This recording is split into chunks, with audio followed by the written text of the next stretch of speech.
You are watching Access LaPorte County, Channel 97. Coming up next is the January 16th, 2024 meeting of the LaPorte County Board of Zoning Appeals. You can find more information for this meeting by visiting www.accesslaportecounty.org. Good evening. I'd like to call to order the January 16th meeting of the Board of Zoning Appeals. If you would please stand for the Pledge of Allegiance. Bernie, would you lead us? I pledge allegiance to the flag of the United States of America and to the republic for which it stands, one nation, under God, indivisible, with liberty and justice for all. Thank you. All right, so we have a little change in the agenda this evening. We are going to postpone elections until our next meeting when we have a full board. And I will is anybody here for petition number 2 for Ralph Bradley? If anybody, don't be shy if you are. No. Okay, so petition number 2 is tabled until our February meeting. And if you're here for petition number 3, the special exception for Emory Investments, it's been withdrawn. Okay, so with that, I want to welcome our new member, Ernie Schmidt, and I will entertain a motion for the approval of meeting minutes. I move that we approve the minutes of the previous meeting. I second it. I have a motion and a second. All those in favor say aye. Aye. Aye. Okay, approval of minutes. So let's go on to, do you want me to? No, just. To the petitions tonight. Petition number 1 is a petition for variance of developmental standards, use and special exception for 421 Westville LLC to construct an indoor self-storage facility, allow outdoor storage, to allow buildings and park within 40 feet of an adjacent residential zoning district, to remove the requirement of placing a wrought iron or similar decorative fencing and evergreen planting for the area of the facility adjacent to the residential districts, to waive the parking lot landscaping requirements, and to waive the parking lot screening requirement. Property is located at 3439 South Highway 421, Westville, New Durham Township, Zone B2 on 8.34 acres. Notice adequate. Good evening. Hi. Would you state your name and address for the record? Yes. Anthony Novak. I'm an attorney with Newby, Lewis, Kaminsky, and Jones in LaPorte. So if I may, I am here tonight. Anthony, is your microphone on? It's green. Is that Okay. Do I just need to get a little closer?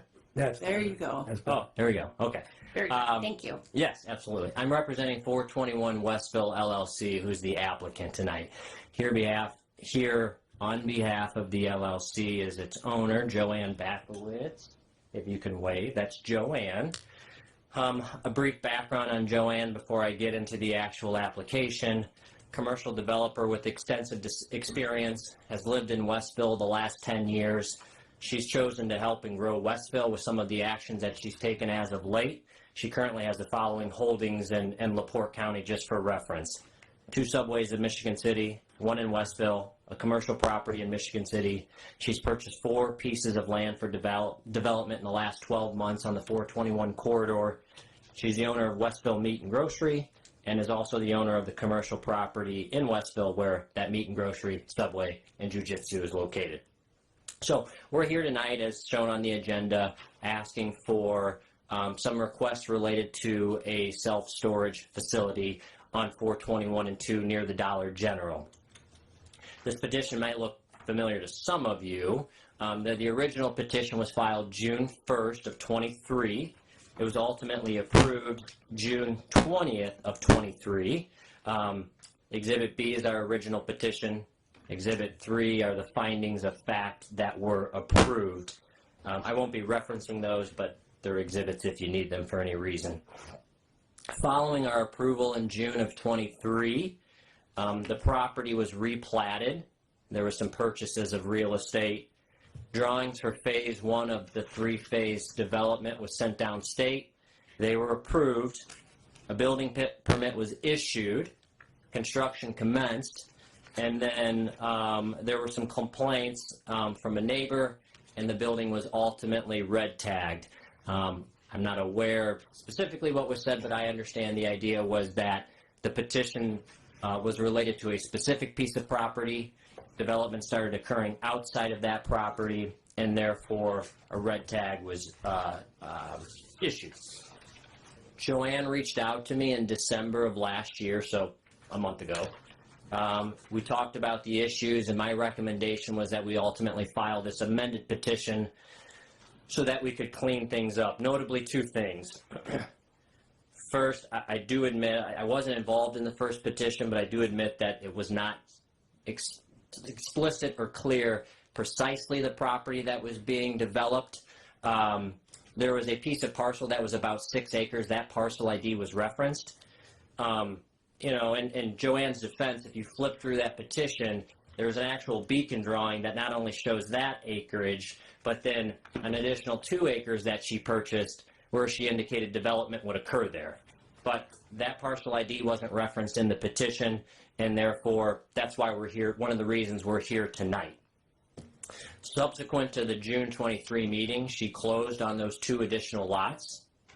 She then replatted the property, as I referenced before, combined them all, and now we're looking at an 8.34 acre parcel, which has its own tax ID and where the development will occur. And second, this is a little bit more of a minor point, there was some confusion on outdoor storage and whether or not it was a use that needed a variance or was permitted. She was under the impression and was informed that it was permitted. It's not. So she is ultimately asking for a use variance tonight for some potential of outdoor storage she might have on the development. So a little bit about this petition itself. This property is Zone B2, and indoor self-storage facilities require a special exception. In addition, when there are special exceptions, sometimes there are use requirements under Article 14 that you have to comply with. 14.13C for indoor facilities. Those are my development standards variances. All of those are going to be withdrawn. I was under the misconception that this property was immediately adjacent to a residential property. It is not. It's bordered by B2 property and ag property, so it's not adjacent to residential. The wrought iron fence, all those other things are only needed if the development is adjacent to residential. So I'm going to withdraw that. So I'm just asking for a special exception for indoor storage and a use variance for outdoor storage. So the development itself, it's attached as Exhibit 1. That is our site plan that was prepared by Tony Hendricks. This is a 3-phase project with a total of 13 buildings to be constructed. Some will be climate controlled, others will be non-climate controlled. So for a unit in a climate controlled building, you would access it from you go through a door, you'd walk through a hallway, you'd go to your unit. That would be climate controlled. For the non-climate controlled, that'll be your standard 9-foot by 7-foot garage door. You can pull up to the actual unit, open the door yourself, and then access whatever the contents are. There is a possibility to do outdoor storage, like parking for motorhomes or boats, but whether or not that occurs is unknown at this time. It would be possible in Phase 1 if we don't build one of the 8 buildings. It's also possible in Phase 2 or 3 if we don't build those buildings. We don't know if we need it, but we want to make sure that we ask for that use variance to be clear. Finally, the driveway between the buildings. That will be a mixture of crushed concrete and millings to help with drainage. And this is a perfect time to transition into drainage, which has been an issue that has come up. As I indicated, Tony Hendricks was the one that prepared the site plan, so I talked with him yesterday, given that he prepared the site plan and is somewhat of a drainage guru, I guess you would say.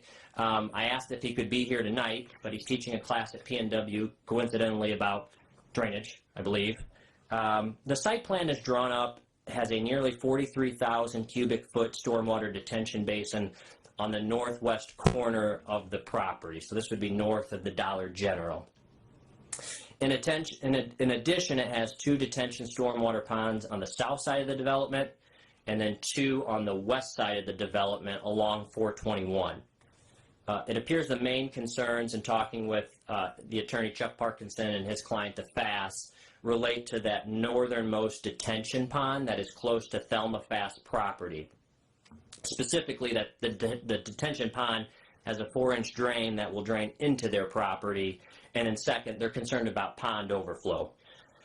So I asked Tony if he could prepare some remarks, and I'm going to kind of paraphrase these, but he wanted me to explain this about the actual drainage plan. So he said the natural flow of water from this site is northwest across the property onto the FAS. That's just how God made this land, and this is how it's working. And then it goes along and into a swale along the roadway. He said the existing flow for all rain events from the field flow along this route for all events, whether it's a 2-year, 10-year, 100-year, 500-year event, etc. Given that, the detention basin is positioned exactly where it needs to be to catch this flow of water, given that's the natural flow. He said having this detention pond will hold the surface stormwater there so as to not adversely affect the downstream owners. So LaPorte County has a 2-year pre-existing condition storm release and a 100-year post-condition stormwater requirement. He said this pond, as designed, far exceeds the 100-year storm and the outflow is minimal for a 4-inch pipe. He says that this plan reduces the normal existing condition stormwater from a 100-year storm to a 2-year storm so that the water runoff onto their property is drastically reduced. He said stormwater leaves in one of 3 ways: natural flow through the ground, evaporation, or infiltration either through soaking into soil or vegetation, utilizing natural growth in the pond. And I will sum up here in a second.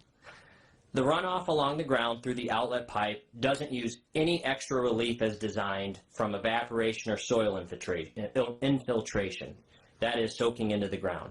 Not using these other factors means the pond is larger than needed, meaning more conservative than required, and rain events beyond the 100-year events would be handled in the pond with no overflow. Despite this, it was posed to us or asked of us, can we redesign the drainage components? So first, I do want to be clear that that's not needed given the drainage plans are adequate as designed. But for the sake of discussion, moving the outlet pipe would require permission from adjoining landowners that we don't control, that we have no authority over. And that's assuming INDOT would issue a permit here. Given it's not required that we can even do this, it's not an option that we've even entertained. Now, you may see on the site plan that there is a tiny strip of land just north of the Dollar General, about 7 feet wide, that we can't access 421. Tony has looked at that. It's very tight. There's a lot of trees and the natural topography. He says it is extremely expensive to fit it through there. Not to discount the fact that there are trees right there that are going to be very difficult to take down. He said NIPSCO even entertained going through there, and it was too expensive to do so. So with all that being said, Tony did say if the board would want, we could install a velocity reducer grabber weir that could be installed to dissipate any concern about energy from the 4-inch pipe outlet. All of that is over my head. But in conclusion, we're simply asking for 2 things tonight. Approval, that the special exception is approved, and then a use variance for outdoor storage. I'm available for further questions, as is Joanne and others. Thank you. So in phase 1, you're going to do 8 buildings, Correct. and they're inside storage. There will be, and Joanne, correct me if I'm wrong, there will be, I believe, 5 climate controlled and 3 non-climate. Is that the other way? Do you mind if Bob comes up and explains? If he states his name and address for the record. Go ahead, Bob. I will. Bob Kiger, 754 South Forester Road. There'll be 3 climate controlled and 5 non-conditioned in phase 1, excuse me. And where is the entrance at on your, whoever? Oh, you can tell. It's fine. Half of Dollar General's driveway is deeded to us. Okay. So that is our deeded driveway, and that is constructed already with the construction driveway and everything that meets the county specs. Okay. What is the time frame for phase one to start? Well, we have permits from the county and the state for 4 buildings, 2 non and 2 climate. So that's weather permitting, and so roughly the next 2 to 3 months, and then we'll go to the next part of phase one. So 6 to 8 months, give or take. But we want to rent at least 50% of those first, and then we'll start the next set of units. And we still have to get state permits for the next 5 units. Okay. Mike, have you had a chance to look at the storm detention calculations? Does that look adequate to you? The MS4 site preparations are adequate. The stormwater calculations appear to meet the criteria, but I'm not an engineer. I didn't do an engineering review. I agree. They looked okay to me too, but I play an engineer on TV. Okay. What other questions from the board? My question is that the special exemption that we're granting here, or exception that we're granting, is for the storage units themselves, because this is not zoned for storage units. Is that what you're telling me? Because I'm a little cloudy on this. All right, so the way the code's set up is it's a little quirky, frankly. This probably got biased when we were drafting, but so for an indoor storage, it's a special exception in B2. Okay, so special exception means it's allowed, but we mark it as a special exception because that's something that at the time we felt we want the BZA to take a harder look at. Okay, so it's permitted, but they want you to take a closer look. Okay, then on the, where is it? Now I've lost it again. It's the next one. I need a better prescription or bigger words. So then on the other one, it's allowed. Okay, on the outside is permitted in B2. Okay. And then the requirement for a facility like this with a wrought iron fence is not even under consideration here. Correct. They've withdrawn all those requests. Okay. And to clarify, I thought the issue lied that if there was outdoor storage, it's not permitted, therefore requiring a use variance. Well, I'm looking at the chart. Find it again. Do you have any questions? What do you think, Ernie? You got any questions? No. You're right. I'm getting confused just like I did last. Outside storage is not allowed. That's the use variance. Okay. And then the indoor, it requires a special exception. Okay. Okay. All right. So to me, we had this case in front of the board previously, and it was ruled upon. When construction started and calls started coming into the office, there were questions answered to myself and my staff that I couldn't answer. The situation, there was enough confusion in the situation because of surveys, lot lines, questions. I felt that it was best to stop it and bring them back before the board to clean up what the petition is asking for, provide clarity and transparency, and get a new ruling from the board. And if I could just add that, since I didn't take roll call, for the record, all board members are present. We're just down one member, which we expect to be appointed soon. Thank you. Are there any remonstrators tonight for this petition? Anybody for or against petition number 1?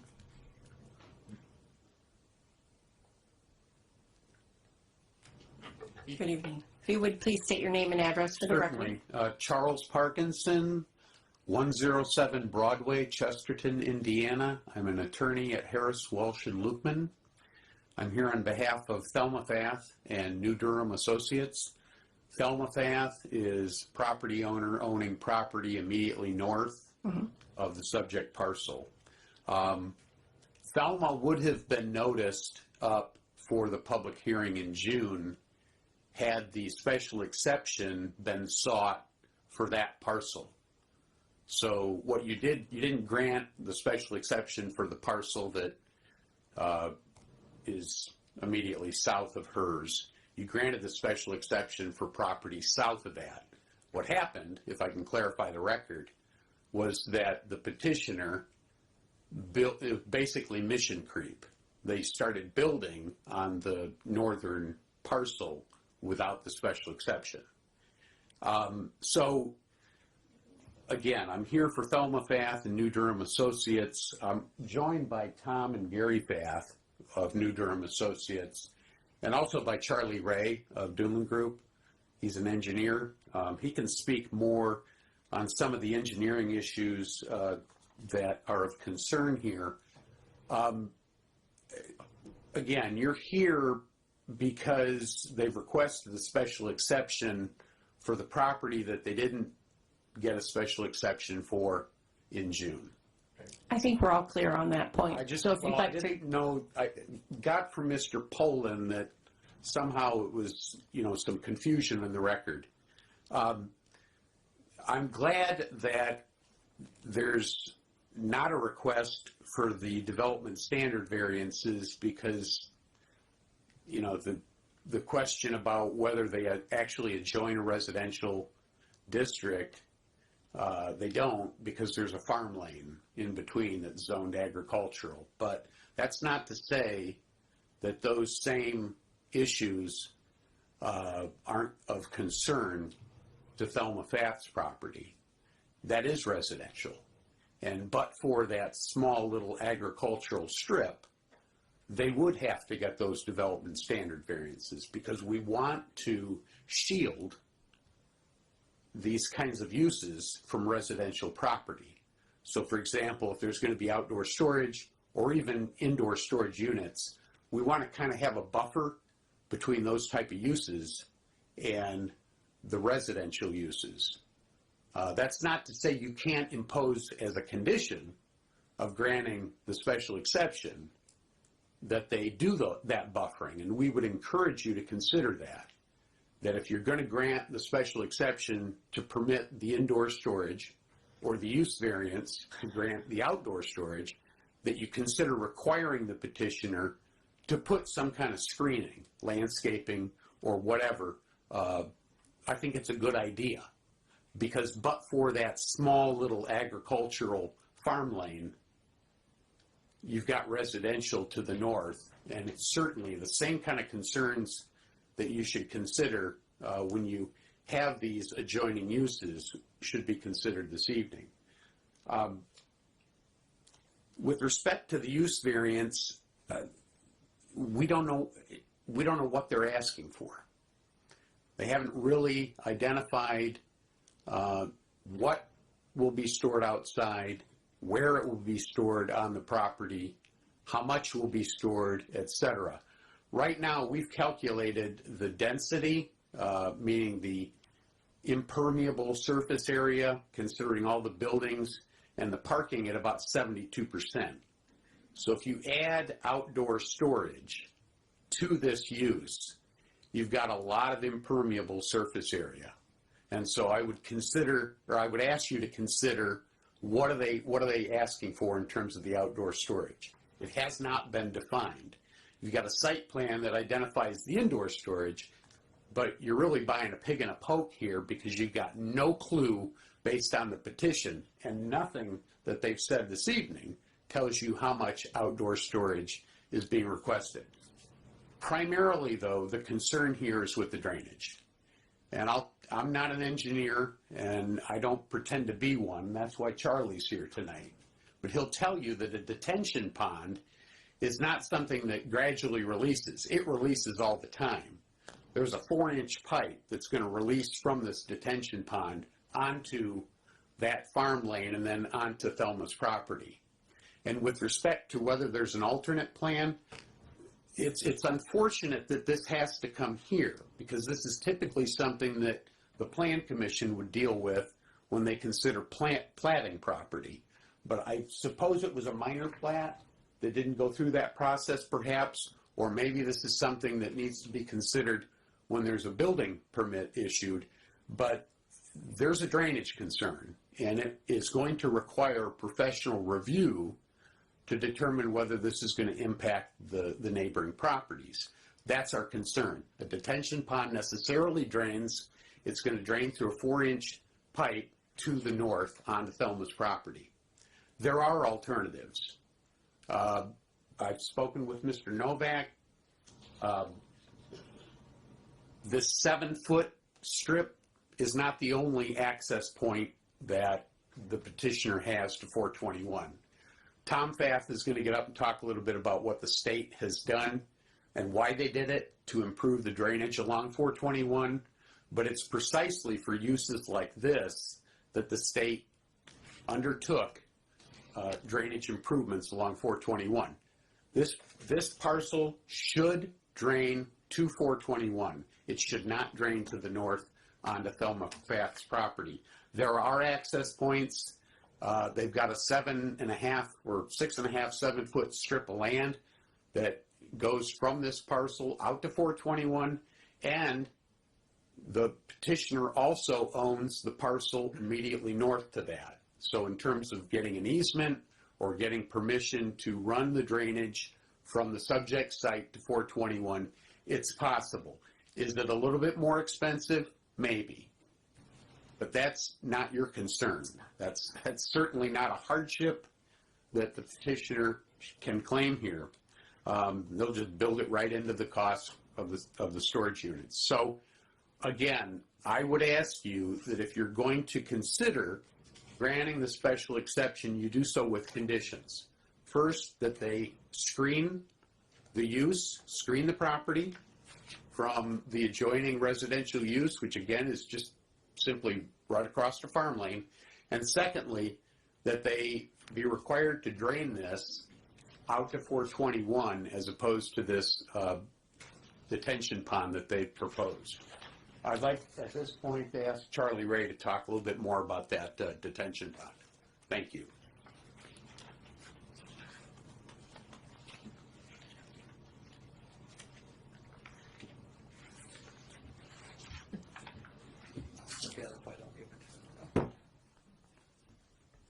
My name is Charlie Ray, 1498 Pope Court, Chesterton, Indiana. I'm an engineer with Dunlin Group. We looked at this project. Our company If works... I can interrupt you just for a moment, could you lean in a little bit closer so we can hear you on them? Can you hear now? Yes, Okay. thank you. Our company works with, we do land development, and we also work with the Faths on their development in Westville. We looked at this, and the problem they've had is, all along, is their ponds overflow when there's a heavy rainstorm. And what the state did when they put in the highway expansion, they put in a drainage system to take all the water to Crumpacker Ditch from that point going south. From that point going north, which is Thelma's Fath's property, it's that would go to the ponds on the New Durham Estate property. So having this drain to that actually increases the amount of water that would go to that particular pond. Now, I know that we ran it on our computers, and the pond is sized to handle the flow. But what you have to realize is this is a detention pond, which means that as water flows in, there's water flowing out. And water doesn't, during a rainstorm, doesn't just evaporate away and things like that. The quantity of water going in is metered out at a small rate, which means it's held in the pond until it drains down to where it should go. So the water that's coming on that particular parcel will drain onto the Fath property. And we looked at different ways to move it out to 421, and it doesn't seem like it's an insurmountable task to do. I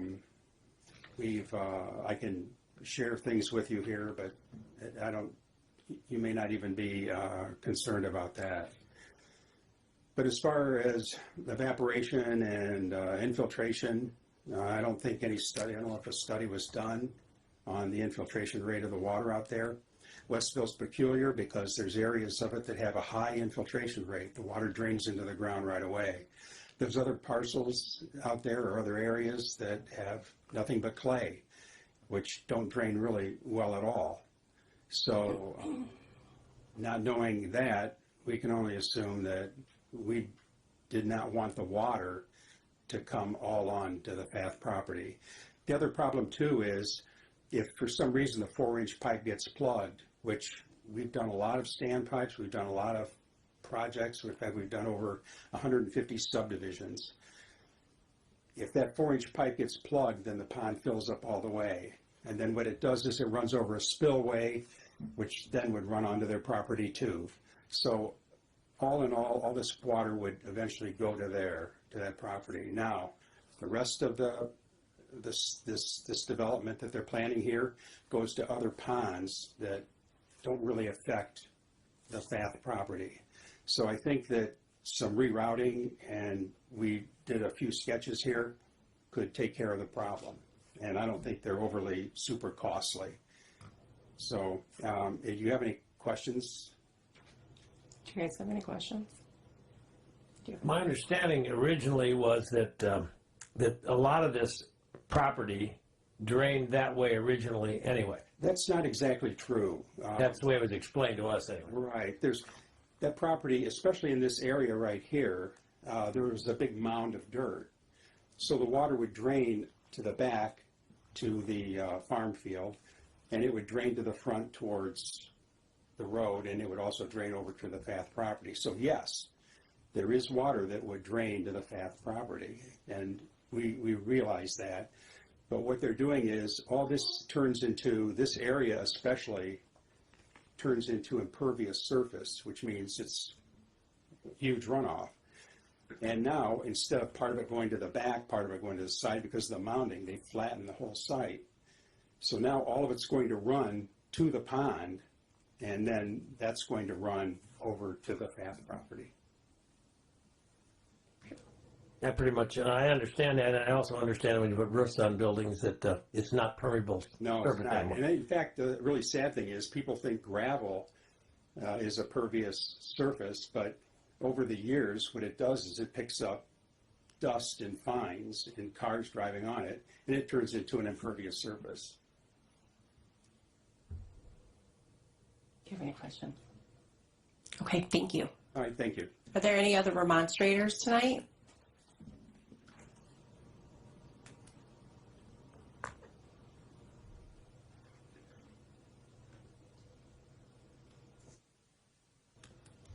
Good evening. Good evening. If you would please state your name and address for the record. Tom Pfaff. I live at 9595 West 500 South in Westville, Indiana. I'm representing my grandma Thelma Pfaff and then also New Durham Associates LLC. I've been working for New Durham for 10 years. Our family's been in business since 1967. We have close to 1,000 residents that live in our community, about a third of the town of Westville. We've been dealing with storm drainage for a long time, and it's a pretty thing we find very concerning when we see different things. We do our best to find improvements to make everything better for everyone. I wanted to go through real quick. When the state highway project emerged, our 421 went from 2 lanes to 5 lanes. So there was a lot of added water that was going to go into Lake Thelma. So our family, along with the state, LaPorte County, there was a lot of discussion around how this was, if it was going to impact us more, where does this water go? And one of the solutions the state of Indiana came up with was diverting a lot of the water that from like Dollar General, for instance, discharges from, they have a detention pond, discharges to the state highway, which went into Lake Thelma. Now they changed the drainage to where it all goes south a lot sooner. They actually took storm pipe through a hill to make sure it goes south, so we weren't taking on all this extra water as the development took place. Because even when the state, they did this, it didn't help us. We were having drainage issues. It just kept it from adding more water to our system, storm system. So the break point is right in this area, and that's why it's really important to us to just address this to you all, and hopefully you consider. We're just trying to make it the best area we can over here, and that's the main thing we're focused on. So I appreciate it. Thank you, Tom. Any other remonstrators? Okay, hearing and seeing none. Anthony, if you guys would like to come back up and maybe address some of the concerns. Sure.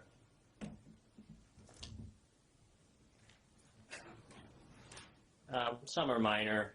One of the initial points was whether or not we gave adequate notice at the first hearing, whether or not Thelma Fath would be entitled to notice. Even if we included those 2 additional parcels, she wouldn't be entitled to notice. That the code as written says adjacent landowners have to be notified, and that's what we've done, and that's what we would have done there. I do want to clarify the request on outdoor storage, and I actually think there's some confusion that lies with my client here on something that actually will be clarified in favor of what we're doing here. Bob believes, after talking with Doug sometimes, that when we talk about indoor self-storage facilities that need a special exception, that's anything that's climate controlled. He thought that if it's not climate controlled, even if it's in an enclosed building, that is considered outdoor storage. I don't believe that's the case. The code itself talks about a special exception needed for, I quote, self-storage facilities, comma, indoor, end quote. I went to Article 31, I went through all the definitions, I looked, and there's no clarifying thing. So my legal opinion is that anything that's in an enclosed building is indoor storage that requires a special exception. Outdoor storage would be an exposed piece of property that is stored outdoors. Now, I will fall on the sword here. It's my understanding that we were going to be parking boats outdoors, we were going to be parking motorhomes outdoors, but Bob has indicated that's not the case. Everything is going to just strictly be in buildings. It was just that he thought outdoor storage was non-climate controlled structures. So given that, I'm a little hesitant on saying I withdraw my use variance request. I just want to be clear that we're seeking approval, whether that's through a use variance or through a special exception, to have up to 13 buildings, some of which are climate controlled, some of which are non-climate controlled. But I am willing to say, as a condition, that there will be no property stored outdoors, not in an enclosed structure. Okay. When it comes to drainage, again, the person that has prepared this site plan is Tony Hendricks. I would love for Tony to be here. Tony has extensive experience doing this. He's very familiar with the ins and outs of it. He gave me a very in-depth background, and I understand that there's other places that we can go. However, there are specific, very detailed requirements that site plans must include under Article 23. We've met all of those. In the request in front of you tonight, as Doug has indicated, the use is appropriate for this area. It's just peculiar enough that you guys should have oversight in saying yes or no. Ultimately, when it comes to drainage, that are things that are going to be reviewed by the building department, whether or not something is adequate. So I understand that the drainage concerns are a concern, but I do just want to clarify and direct your attention that the request is just simply whether or not the special exception itself is approved and can move forward. And I would rest on the qualifications of Tony that everything is prepared is adequate. Thank you. I've got looking here at these aerial photos, and I need some clarification on where the water, which direction the water is going. I don't know if anybody can show me on this picture here. Please. Turn your mic. I agree. The 8.5 by 11 is really difficult to. Yeah. I was trying to find the elevation of the drainage pipe on that north detention pond. I can't. Like it. But this is designed, this is a retention. I always want to set Yeah. electronically, So but I'm this sometimes here. told I Right No, I here understand. Is this retention pond here. Here's Dollar General. These are the 5 non-condition. These are the 3 conditions. So this is split up. I understand that. So this is split up. You can see the little arrows going this way. So drainage goes here, and part of this drainage in the middle of this building goes south to our other retention ponds. Okay, now this drainage here is going into the retention pond. Yes, sir. Where does the 4-inch pipe Right there. exit the drainage pond? So it's It'd going, be right here. it's Right in going this right part. that direction. That's what it is if it ever gets to that elevation. But this is 43,000 cubic feet of retention. There's no, where's the natural break point of the drainage itself? Right, it's right through here. This is a foot lower. This is a foot higher in elevation within our own. So this is already going. This is going to go that way. This will come this way to this. Okay, Yep. now, another thing, going out of here with this 4-inch drain pipe. That's going where?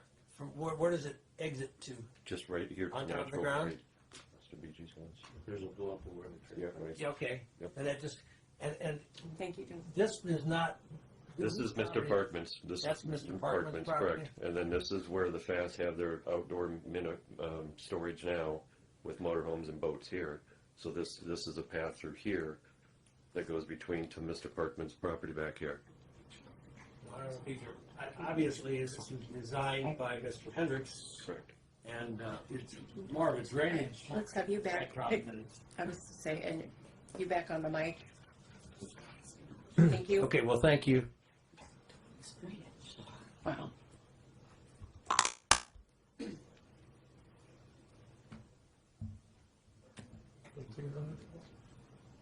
Right here is where this pipe is. It goes out onto this driveway here, but access to Mr. Parkman's farmland. And Mike, if I can just be clear, the process for this is still, we can grant an exception. They still need to get the building permit approved, and that includes drainage plans with the MS4 coordinator. Is that true? There's still checks and balances that we just approved the special exception or variance. I think that's important for everybody to understand. That is correct. And what I'm hearing here today between the two sides, that the drainage calculations, both sides agree that the drainage pond meets the criteria. The one side has a concern that either that's not enough or they still would like consideration of a different drainage plan. Right. And But all we're going to do is confirm that it meets the criteria. We don't have legal authority to go beyond that. Exactly. So, and that's what I want to clarify too. That is not a decision the board takes. That's not information that we take into consideration when we make a determination on a variance. So I think that's important for everyone to know. There was a request for maybe a partial buffer or a fence on the north end of the property. I see that there's a potential for people to use that north driveway, which isn't really part of this property, to access this property. And by putting a fence on the north side would eliminate traffic possibly going into that driveway that's not part of this property. Do you agree with that? I haven't been on the property and put feet on it, but I see that buffer that's on the north side that belongs to Mr. Parkman is not an access to this property. Correct, it is not. And I don't know how you keep people from using it as an access to it. With respect, they could go through the Dollar General parking lot and access it also too. So we can't, I understand your point, but we can't put a. If there was a fence along that part of the property, they couldn't get out into those accesses. They'd have to go in through the gate, so to speak. Through the Dollar General. They couldn't go through the Dollar General either to get to this property. It's a shared. Yeah. It's a shared driveway with the Dollar General. Half of that, correct. Right. We go, And that's your entrance. is our deeded entrance, correct. That will be our main entrance, only entrance to the mini storages of these days. But you understand what I'm saying, that if you got open space to the north and people Okay. can exit that way, they'll go out through that end of the property. Can't exit. There will be a retention, a little bit of a ditch there, so they will not be able to drive through. They could physically walk through, yes, but they could also walk through Mr. Parkman's back property or somebody. Okay, so there is a depression there that they can't drive through. Correct. There is elevation change between the mini storage and Mr. Parkman's driveway, correct? Okay, Yes. that was a concern of mine. Any other questions from the board? So I'm ready to entertain a motion.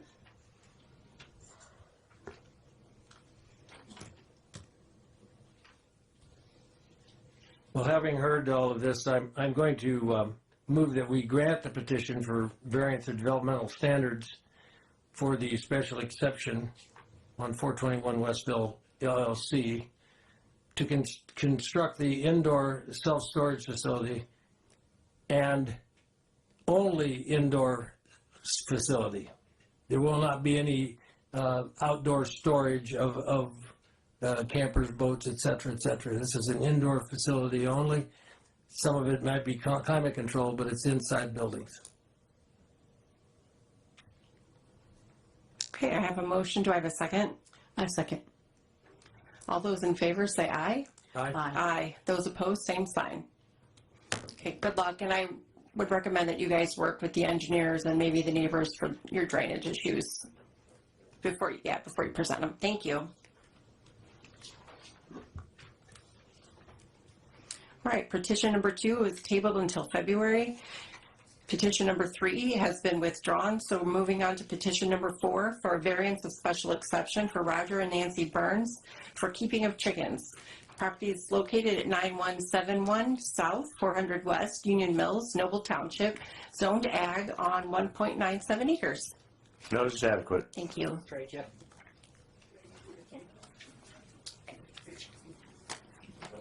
you guys.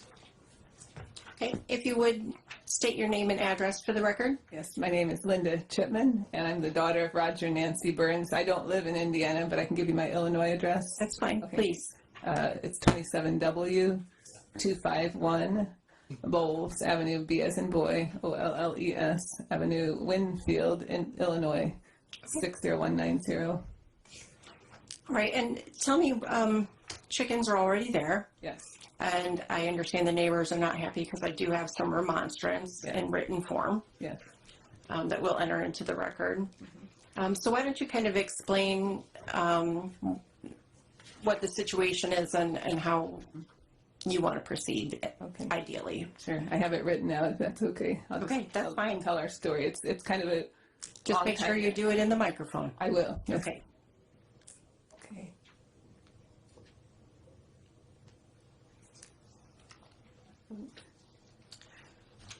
Tom, if I could get you guys to close the door on your way out, please, thank you.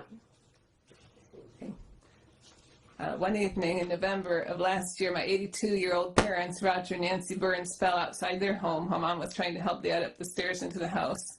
Unfortunately, the fall broke my mom's ankle, so she was unable to get into the house where she had just put the cell phone.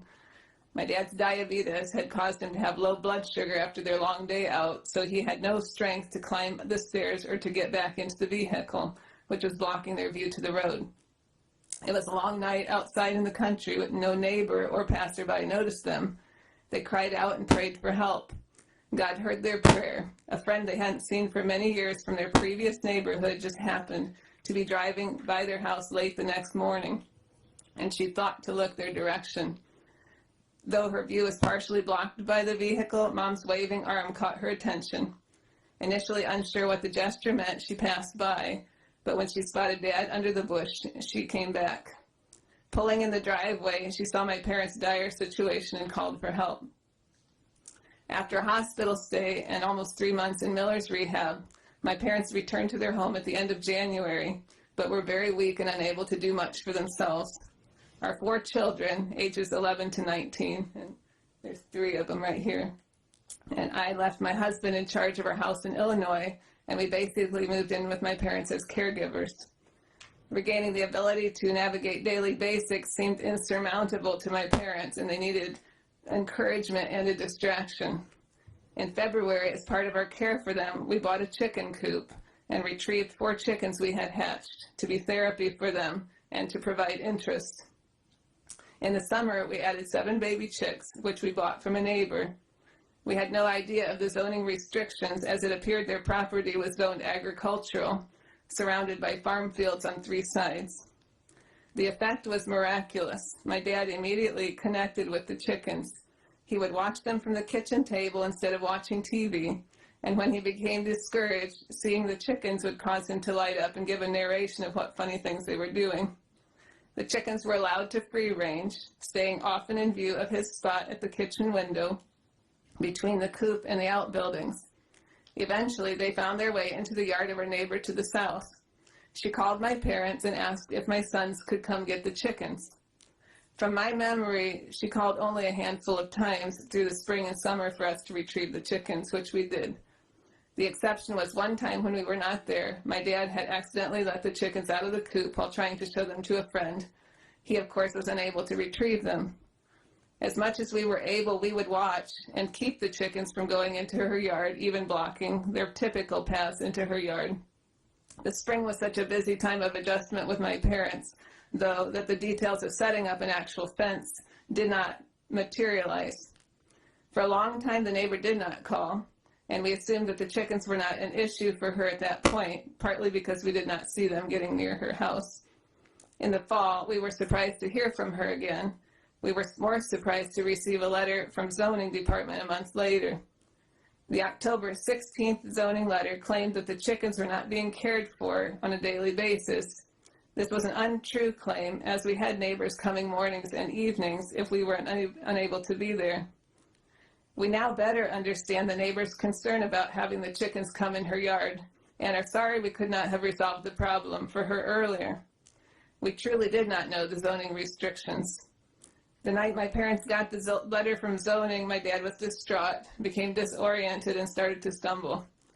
For months since, he has been anxious about the situation and not sleeping well some nights.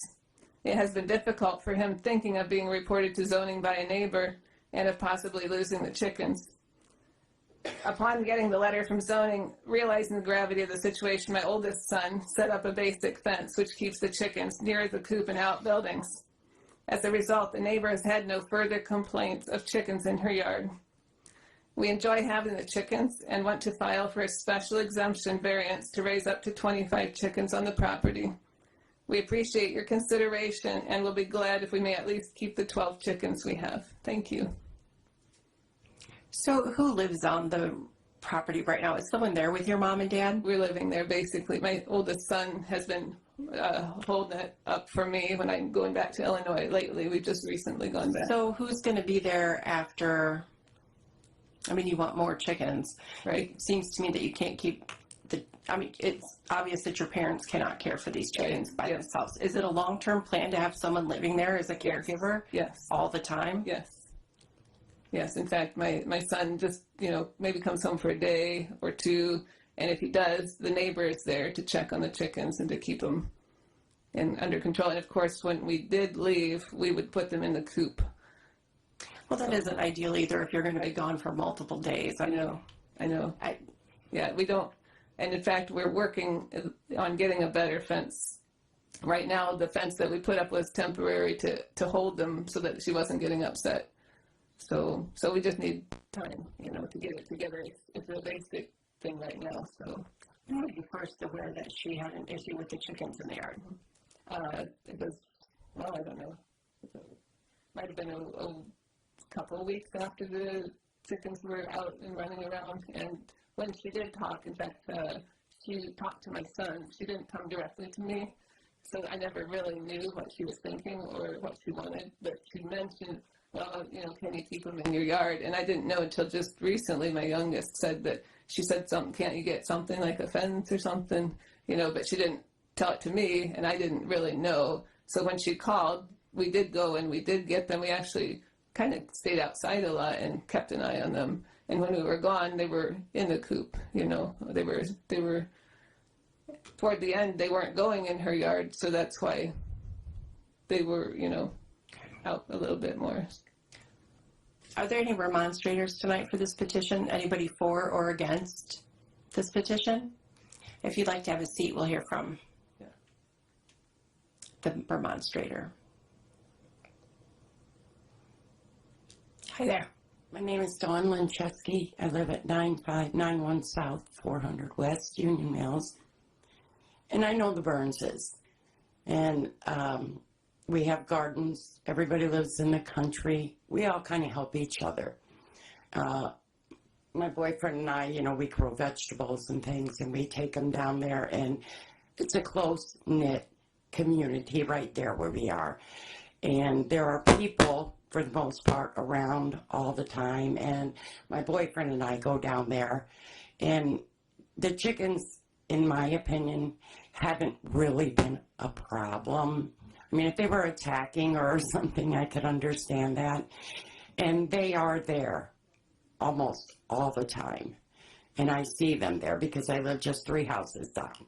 And we pass through there constantly. And since the incident happened with the Burnses, my boyfriend and I, as we go through, we do make sure that things look okay in the home. And there are other neighbors there as well. And I know the son, he has been there at the house, and he's been watching the chickens. They did get a coop. They purchased a coop. The chickens are confined at this time. And for them to have to get rid of them, I don't think that would be good for the Burns. I mean, they brought such joy to him. And it's another reason for him to keep going in a day. I can't see them losing their chickens. Thank you. You're welcome. Doug or Mike, what is the allowed number of chickens on this acreage? If you could. Yeah, it's so many chickens per acre. I think he's looking at the code there. I never bring that book. Got it back. Don't know where to look. Do you guys have any questions? Yeah, while you're looking that up, my question is this. Linda, if you'd like to come back Did up. you always have a coop, or were these chickens running free range? We always had a coop. Have we added a coop, or are we using the same one? We have a coop, and the chickens are in there right now because it's cold. It's not a very small coop. It's not the tiny ones like at Rural King. You know, it's a walk-in, and it's big enough for 12 chickens. It's okay. And there's a chicken tractor attached to it at the time that my son built, and it's big enough to let them outside and run around. And Are these layers or fryers? they're layers. Who's collecting eggs? My son's. Could you take some of the eggs to your neighbor? Yes, I know. We would. And I actually talked to her. She was friendly, but she didn't communicate with us. This was the problem. And she didn't tell us what she expected. And we would have done more if we knew she was so upset. You know, it was just one of those miscommunications. Well, chickens are messy. They are. Yes. I think. Yes. I All understand. right, 9.85 chickens. The 0.85, maybe somebody took the wings, I don't know. Can we go 10? 9.85. We could round that. It has to be rounded up to 10, right? Yeah. So 12 is. But 10 is the maximum amount of chickens that the ordinance allows. Yeah, because it's the lots in ag, so it requires a special exception, but the lot size is 1.97, so it's just under 2 acres. I think it said 0.02 acres per chicken. Was that right? Oh, yeah, that's what I just did on the math. I'll run it again. He's to the max. Well, that's not. There's no 98.5. I can pick the two to go.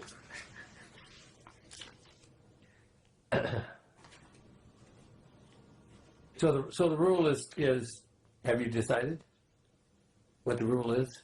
Is it? Well, no, the chart says 0.02, but there's no way that doesn't come out to 90 and an 8.5 chicken.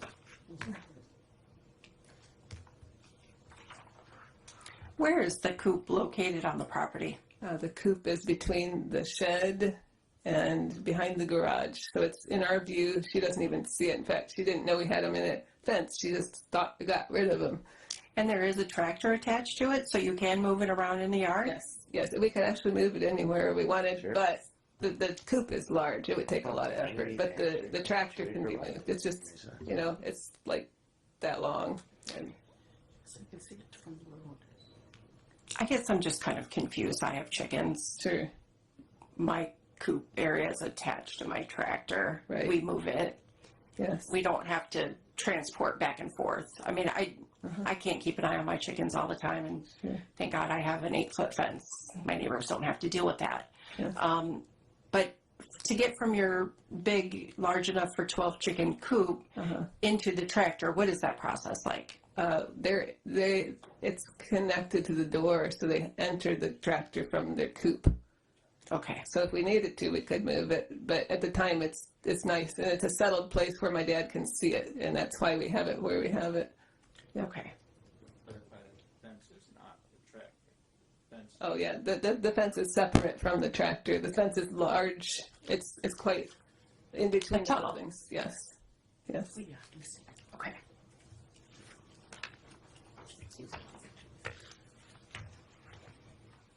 Okay. What other questions do you guys have?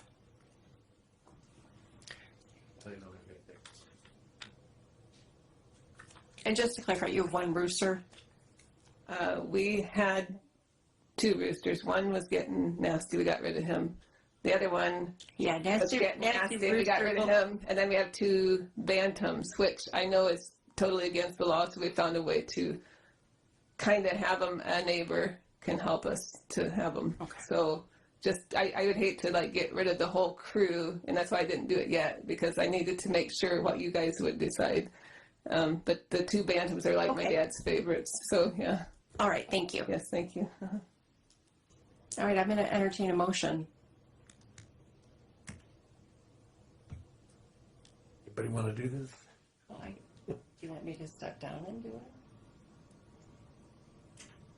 I move that we grant that we grant the variance for special exception for Roger and Nancy Burns for keeping chickens, but only the maximum allowed, which would be 10. And they have to be kept in a fence, in a coop, and not be able to wander free range in the neighborhood for your own sake. I agree.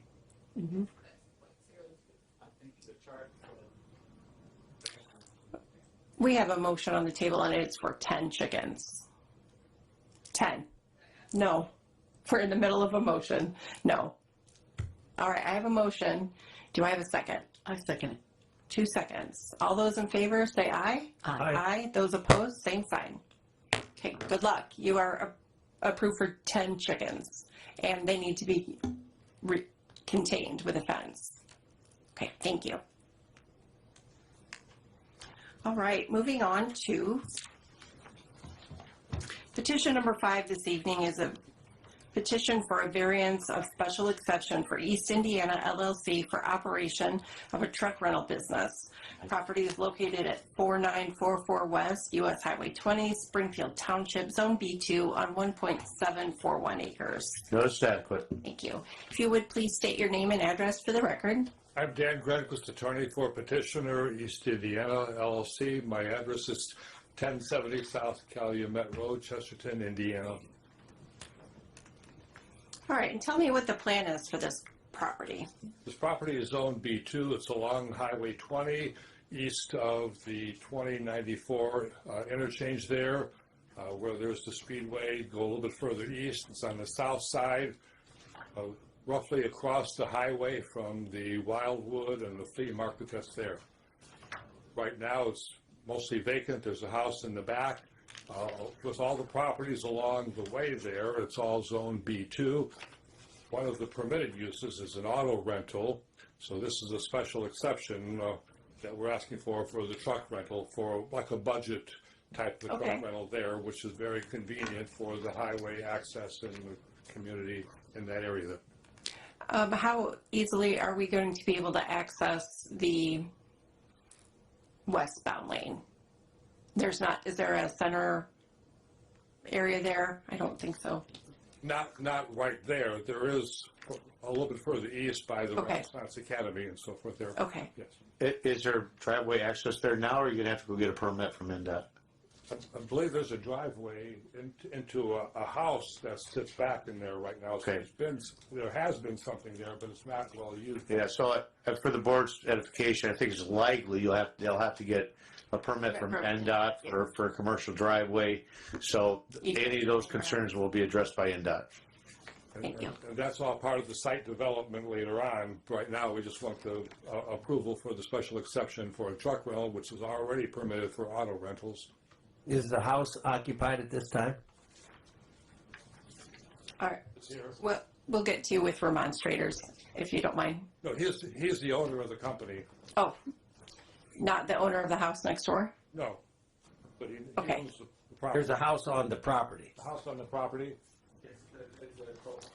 If you could state your name and address for the record. My name is Khalid Adab, 14 Yorkshire Woods, Oak Brook, Illinois, 60523.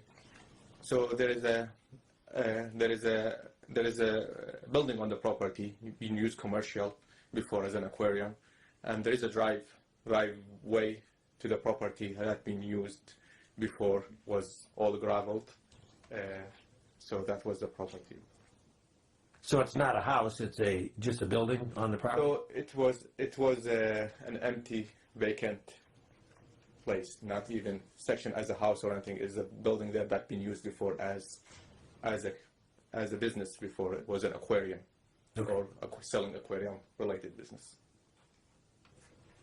Okay.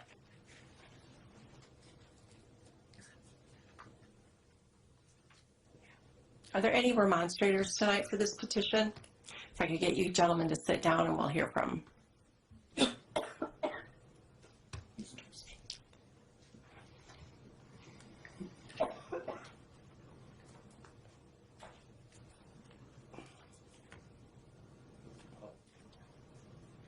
Hello, can you hear me okay? Let's, So? All right, I'll See if you try can- to speak better. okay. State your name and address, please. All right. My name is Eddie Boone. I live at 2106 Shandana Trail, Valparaiso, Indiana. I'm here on behalf of my mother-in-law, Lynn Wiederhold, whose house is adjacent to this property. They say it's mostly vacant. Okay. That property in question is a residential house that I think somebody may have rented it, or people, I remember them living in it not too long ago. My concern with this is one of them was actually the driveway. It is hard to get across those lanes right there. Yeah. I have a very, very difficult time going to visit my mother-in-law, and I've seen many, many horrible accidents there. I also worry about whenever there's a business put in there and the site prep, and I'm not a civil engineer. I am an engineer actually, but not a civil engineer. I do not know the topography of that, but I do worry about with the site prep, the water runoff affecting my mother-in-law's, her well, her septic, her foundation, her house, all these things, the noise. I mean, I know that this is on commercial, and I know growth is, something everybody wants. I just want it done right, and just, what all this variance is going to entail, how it's going to affect her. But that is a house there. Okay. And, we're the house right next to it. We're at 48, or she is at 4844, and this is at 4944. And yes, it is a house. The driveway will need work. I know the site prep will need work. I just don't know how it affect her septic field, what all from the trucks, oil, fuel, what if it ruins her well. That's the stuff I'm here for. Sure. I just don't know about the variance. So this would fall under a construction permit for MS4 if it were approved? If they're regrading or anything? Only if the area of disturbance is equal to or greater than 1 acre. And at that point, there would be a review with the county to say where drainage is going and things of that nature. So as we've said already, the NDOT is probably going to have to issue a permit for US 20. And I agree, this is not a great area. I mean, there's a lot of accidents in this area. But if that can put some of your concerns to rest, we'll hear what they want to do with the property. Right. I just want to know what all is going on. Sure. with the variance. Okay, thank you. Okay, thank you. Any other remonstrators? If I could get you gentlemen to come back up, that would be great. Thank you. Thank you. This is zoned B2. It is business area there, and there's certainly intended for businesses to be developed, so it'll be good use to the property there. The building there years ago, it may have been a house, but it's been vacant, empty Sure. for some time. It's been commercial, as Mr. Iveb said, was selling aquariums and things like that. So, and auto rental is a permitted use in the B2 right there. So this is just some trucks. And obviously, during the development phase, we'll be working with all the building permits, the site development, NDOT, and so forth along the way. So this is just a request for this exception for the truck rental. Okay. Thank you very much. Thank you. So I see that there's been some communication between budget, truck rental, and Yes. someone. I don't know how, have you had experience before running budget rental area? Not really. And into the microphone, please. Usually, actually, I have an experience through family who was running that business. Okay. And usually we have maybe maximum of 15 to 20 trucks. And most of these trucks are rented, especially between August till January. And on the property, we probably have 1 or 2 trucks left, and mainly rented for long-term commercials. And we don't do any repairs or oil change or anything. Usually taken to a location, main location in Edison, Illinois, to do all these Okay. kind of repairs. Besides that, just will have them on site. People come over, pick them up, and bring them over to the location. How much traffic do you anticipate? Not much, because we average carry in each location between 15 to 20 trucks, so probably 5 to 6 in and out a day. Okay. Most of them, they are rented for long-term movers, for Okay. long-term businesses, for commercial account like businesses. What kind of hours of operation are you looking at? Usually looking from 9 to 5 or 9 to 4, Monday to Friday. No weekend hours? No weekend hours. Is there going to be a sign? Yes. How large? Sorry, can you repeat the question? What size sign?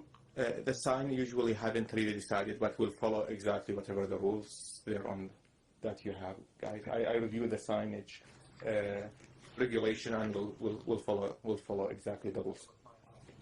Yes, and I reviewed every rules there existing. And Do you want to do like Saturdays by appointment? we haven't decided yet. It's up to the. This is the time to decide. We would like to. We would Okay, like to. so- Say Saturday, maybe 8 to 12. And no Sunday. No Sundays. Okay. Are there any other questions from the board? If not, I will entertain a motion. I move that we grant a petition for variance of special exemption for East Indiana LLC for operation of a truck rental business with operating hours from 9 to 5, Monday through Friday, and till 12 on Sunday, or on Saturday. I would also recommend that that a fence be installed on all sides, on the front with gated fence, and on the sides to protect people from wandering onto the neighbor's property. I have a motion. Do I have a second? Second. I have a second. All those in favor say aye. Aye. Aye. Those opposed, same sign. Good luck. Thank you. All right, and let's wrap this up with petition number 6, which is a variance for developmental standards for Ralph and Pamela Harmon, owner, and Sean Harmon, buyer, to split a parcel in 2. Parent parcel will retain all road frontage and 8.7 acres. New parcel will be 2 acres with easement access and for construction on a parcel without road frontage. Property is located at 337 North Vale Road, LaPorte, Indiana, Kankakee Township, zoned R1B on 10.7 acres. Thank you, sir.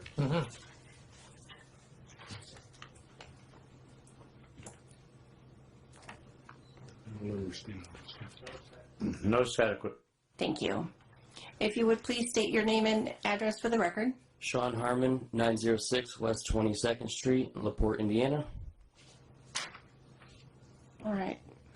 So mom and dad are going to chunk off some land for you. Yep, we're getting 2 acres, and then we'll share a driveway going back to access our property.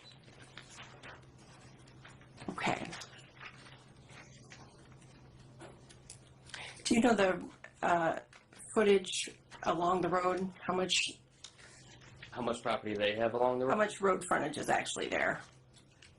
Probably about 400 feet 400? That's what the two lots with that are the two adjoined. lots right there, which they own as well.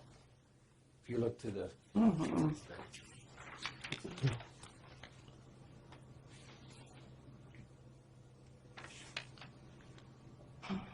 Are there any remonstrators tonight for this petition?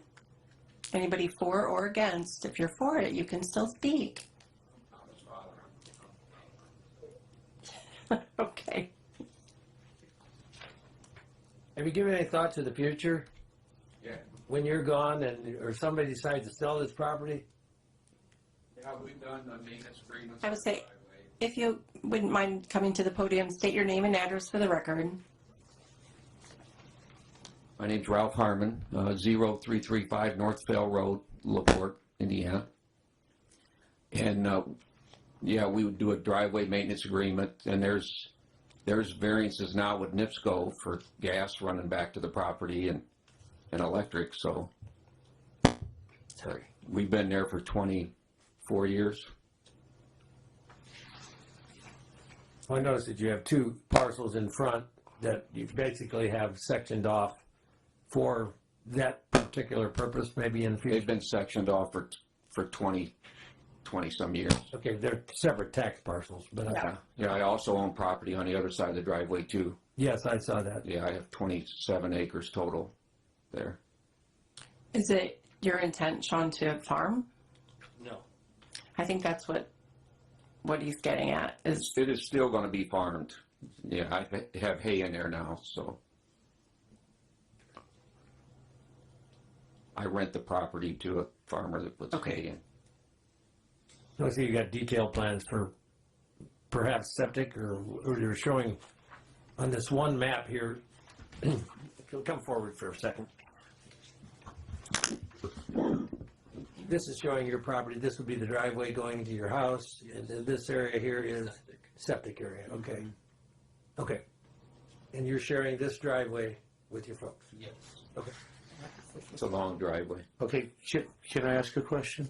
of course. If I'm understanding this correctly, you created 4 lots on the county road, right? 20 years ago, whenever it was. Those lots were created before I purchased the property. So you just bought the property that's shaped like a flag, right? Yeah, I can look. So what I'm saying is, did you parcel these off? No, these were parceled off by my mother and my stepfather. Okay, so this is the lot that you own now. Well, I own this too. Did you buy them subsequently? Yeah, I own all of this. Are there houses on these 2 lots? No. Okay. So are you folks clear on that? Yeah, I looked on Google, and all of that property is titled to you, Yeah. even though that they're separate tax lots. Right, so this is not a situation that's unique to this parcel because there are other parcels owned by the petitioner. Right. Exactly. And this was a created situation. Right. Just want to make sure the board sees that. I guess one of my concerns too, and I think Vern's trying to allude to this, is what happens when you're no longer with us and someone else wants to farm. Your house is plunked right in the middle of all this ag land. That'll still be farmed, that property all around us. Till the end of time? I mean, you don't know what's going to happen. You said it's not your intention to farm. Correct. So I don't want to get into, wills and trusts and whatever's going to go on, but I think, am I making your point that Well, they're left with some strange shaped lots extremely? There that might not be able to be developed in the future.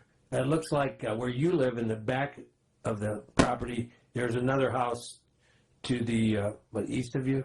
Belongs to my stepdad. Is that your stepdad? Okay, so that's more family, but and it looks like it's very well maintained. So It all is. agree. When we purchased the property 20 years ago, we that was a question of ours, was whether we'd be able to put another home there. And at that time, we were told that we'd be able to do one more, that we could have 3 houses back there.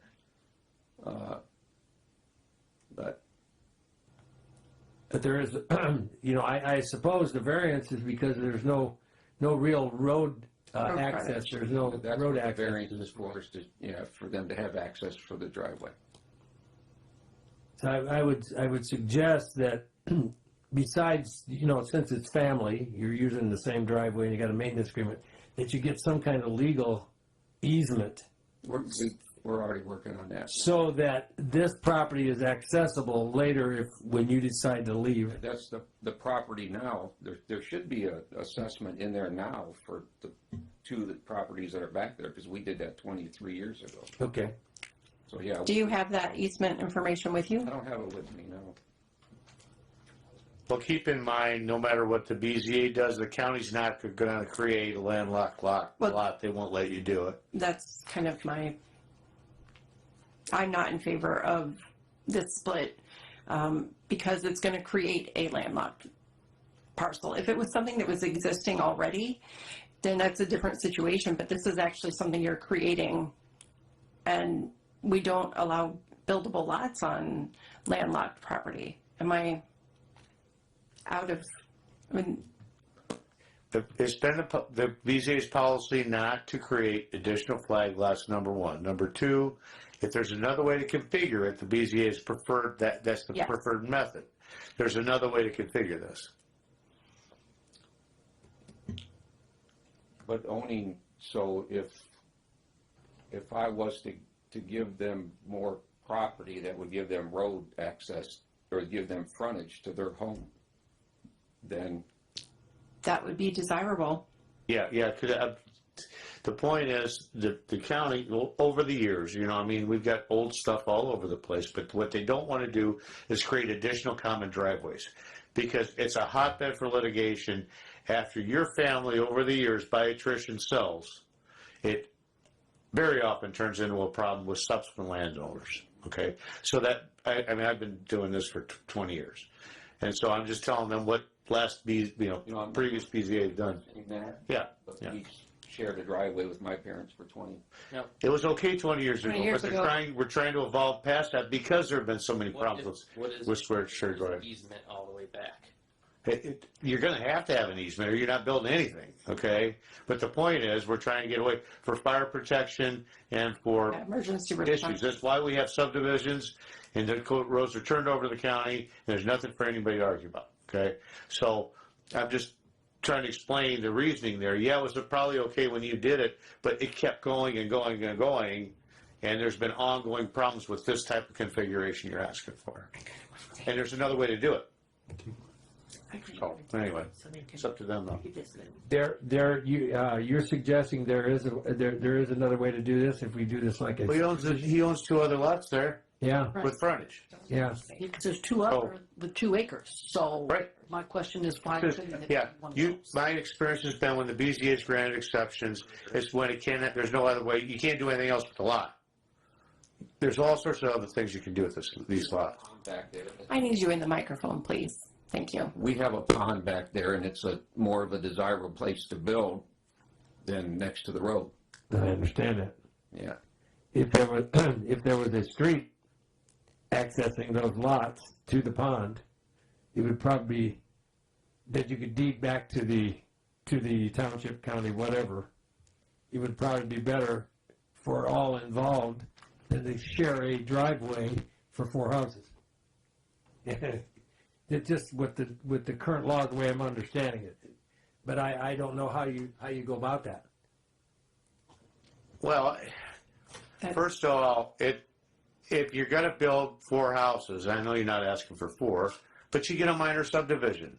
And a road's installed pursuant to county specs. This is end run around that. But by attrition, a very slow end run around that. But that's why we have subdivisions. So that way you don't need 400 foot or 200 foot of road frontage for a subdivision. But in having a subdivision, you're making sure you got proper roads to get there. If they would plat a subdivision and not finish it, just do what they're doing, but they have a platted subdivision that for the future, even if it never happens, is that doable? Well, yeah, because they got to put a road in. Yeah. Then it gets expensive because you got to do curbs and Well, but that's not the only way you can do it. You own the two fronts and the two lots. Okay, maybe you give up a lot to conform to county requirements, but you own that. You already own frontage. This isn't the only frontage you own. Right. That was my question. Is if I deeded him the lot that's in front of where he wants to build the house. Yeah. He's got enough road frontage then. Right. Now you probably have to resurvey, and redraw it. Right. But you don't even need a variance for that. Have to do anyway. Yeah. You don't need a variance. Yeah. I don't have a problem with that. It's just then he could get a building permit. Would he still have to do a driveway all the way back to his house, or could he use my driveway? I think you still have it. You have to have it. That's the point of road frontage, and so everybody has a driveway. They're separated. The fire and emergency can identify the residents. Okay. If you did it that way, you don't need a variance at all. Right, but where he's wanting to put his house is 700 feet off the road. Could they still share the driveway even if they didn't put one in? If they had the access, if they had this. If that's something you want to let them do. Well, right. But I've been looking at boards for 15 years saying we don't want that. That's basically why we're here, is wanting to share the driveway. But I think to satisfy the county's regulations, if that front lot belonged to you, and you went ahead and shared the driveway anyway, it probably would work, in my eyes. But you wouldn't need a variance. So everybody is clear on this. I am in favor of tabling this so that you guys can go back and reconfigure. We're not in the business of giving you advice on how to. Yeah, that's true. That's not what we're here for. So I would be in favor of tabling this until next month, or whenever you are able to come up with a plan that you think, whether that is speaking with an attorney, a surveyor, the building department, but we're not going to solve it right here. Because if I have to hear a motion on this, I'm going to say no further subdivision. No, you're not going to be happy. I'd like to table it. So if everybody wants to table it, I need a motion. I'll make a motion to table it. Good job. Till you have time to decide. So when you guys are ready, you'll get in touch with the building department, and we'll get you back on. Mm-hmm. Okay? But another quick question for you. We're in the middle of Okay, go ahead. I have a motion. Do I have a second to table? Yes, second. Okay. All in favor, say aye. Aye. Aye. Those opposed, same sign. Okay, so we're going to table you. And you're going to get in touch with the building commission when you're ready to come back in front of us. Okay. And if the decision works out that you don't come back in front of us, there you go. Okay. Okay? All right. Okay. Mike, is there any other business in front of the board tonight? Move to adjourn. Okay. So next month, we will have our last appointment to the board, and then we'll do elections at that meeting. Okay? All right, so I have a motion to adjourn. Yes. Second. Second, all those in favor? Aye. Aye. Thank you, guys. Have a good night.